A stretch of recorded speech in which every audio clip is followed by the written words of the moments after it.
Chantal, je suis très contente de vous retrouver aujourd'hui pour une nouvelle vidéo. Ce sera une vidéo chronique qui me tient énormément à cœur parce que cette histoire m'a malmenée, m'a happée, m'a rendue dingue pour finir par une explosion d'émotions. C'est un énorme coup de cœur que j'ai eu pour la duologie SWAT de Manon Donaldson aux éditions Black Ink. J'ai reçu ces 2 tomes en service presse. Je remercie beaucoup Manon, la maison d'édition et Dibou pour cet envoi. Si vous me suivez un petit peu, vous savez que j'avais eu un énorme coup de foudre pour sa duologie biker, les styles Brother. Je vous remettrai en barre d'infos les liens qui vous réfèrent à mon blog où vous pouvez retrouver les chroniques des 2 tomes.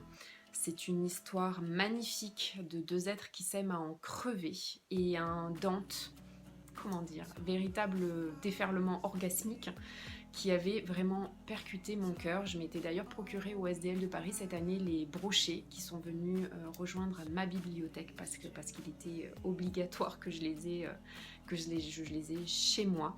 Donc je me les suis procurés. J'étais donc très curieuse, impatiente aussi, de pouvoir la retrouver dans un tout autre univers que les bikers.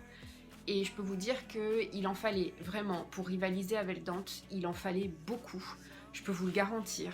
Et c'est un pari réussi. Manon, c'est une plume qui tatoue mon cœur à chaque fois. Elle a... c'est ma dealeuse de sensations de folie, d'émotion.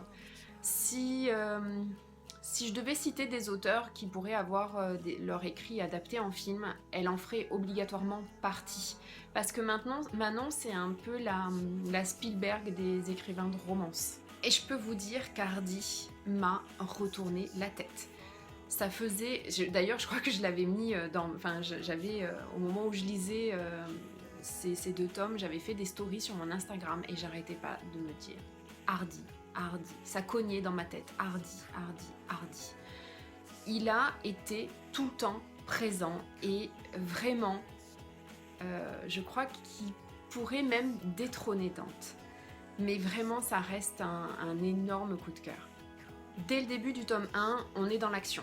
Immergé avec cette unité d'élite qu'est le SWAT, je pense que vous voyez de quoi je veux parler au vu de la série en vogue du moment. Ces hommes armés jusqu'aux dents, suréquipés, surentraînés, déterminés. Hardy Evans fait partie de cette unité d'élite, c'est un agent du SWAT. Ce mec, c'est de l'intensité à l'état pur. Il a une aura qui tout de suite vous fait ressentir des choses. On ressent tout de suite un sentiment de sécurité, malgré le fait qu'il ait vraiment une stature imposante, des tatouages et surtout la dureté de son regard.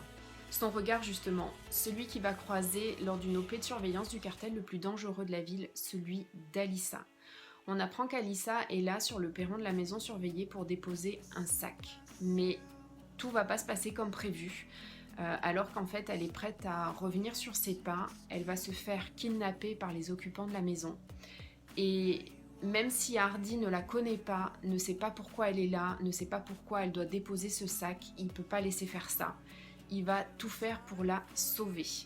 Occultant complètement les ordres de son supérieur, de son sergent, il va vraiment faire tout pour la sauver de ses kidnappeurs.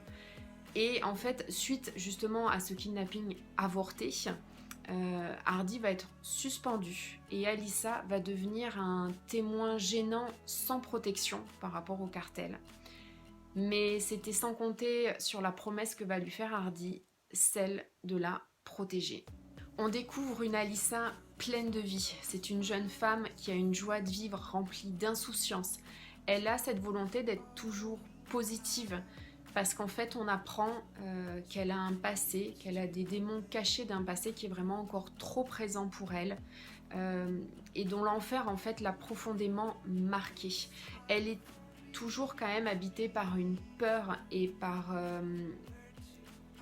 des incertitudes qui font qu'en fait, elle arrive à dégager une détermination inflexible de vraiment tout reprendre à zéro, de vraiment, ce qu'elle veut, c'est redémarrer une nouvelle vie. Une force de caractère, mais aussi une certaine douceur qui vont mettre à rude épreuve l'armure blindée d'un homme qui est en guerre avec lui-même. Et ce tome 1 porte vraiment bien son nom, Dualité, parce que la dualité, elle est vraiment omniprésente. Et elle y est de façon constante, tout au long de ce tome en fait. Hardy, c'est un peu un chien fou. Il est complètement dénué d'émotions. Il s'est érigé des murs comme protection de lui-même, mais des autres. Il est froid, il est distant. Il est vraiment rempli de colère et de fureur qu'il a vraiment du mal à canaliser et à essayer justement de canaliser pour pas que toute cette violence soit prête à exploser en lui. On ressent énormément l'intensité de cette attraction, l'attirance puissante qu'ils ont entre eux.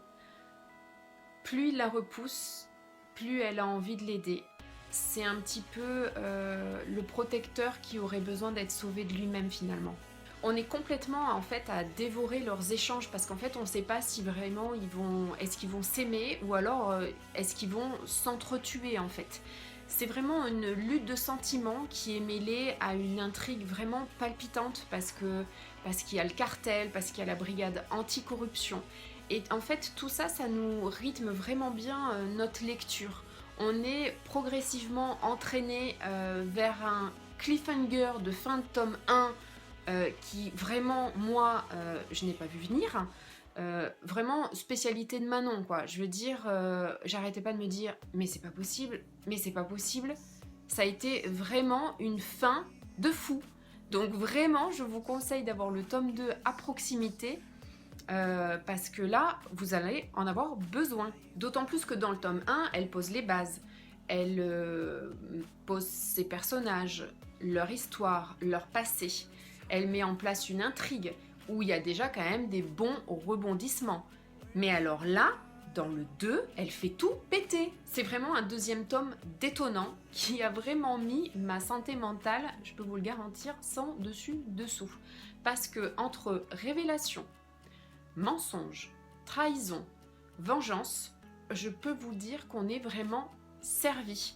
On a une Alyssa et un Hardy qui vont devoir affronter en fait leurs démons respectifs. On a le souffle coupé face à ces deux êtres qui sont vraiment prêts à tout par amour. On a vraiment le souffle coupé par rapport aux actes qu'ils vont faire. Il y a beaucoup de colère et de haine, mais aussi beaucoup de passion.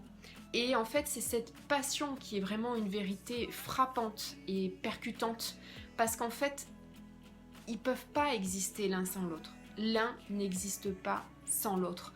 C'est vraiment ce deuxième tome, Absolution, c'est vraiment un tome qui vous possède, parce qu'en fait, vous n'avez pas le temps d'arrêter, vous voulez lire tout le temps plus pour comprendre, pour savoir, pour voir tout cet amour qu'ils peuvent avoir et ce qu'ils sont prêts à faire justement par amour.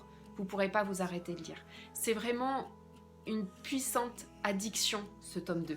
C'est avec le cœur gros et en larmes que j'ai terminé cette sublime histoire qui m'a fait faire vraiment les montagnes russes d'émotions. Même si je l'ai lu avant cet été, c'est une histoire qui est encore ici et qui va vraiment rester gravée dans mon cœur, parce que c'est vraiment l'histoire de deux êtres qui s'aiment vraiment d'un amour indescriptible. C'est vraiment des âmes sœurs qui vont panser leurs plaies ensemble et qui vont faire plus qu'une seule entité.